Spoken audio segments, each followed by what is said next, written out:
situations. Specially built receivers can be automatically activated by the signal to warn of the impending hazard. Tests of the signal and receiver's performance are normally conducted by the National Weather Service between 11 a.m. and noon each Wednesday. If there is a threat of severe weather, the test will be postponed to the next available good weather day. Reception of this broadcast, and especially the warning alarm tone, will vary at any given location. This variability, normally more noticeable at greater distances from the transmitter, can occur even though you are using a good quality receiver in good working order.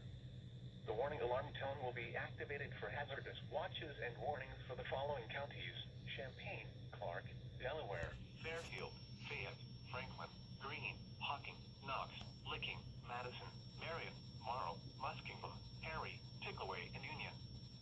This concludes the weekly test of weather radio station KIG, 86 Columbus, Ohio.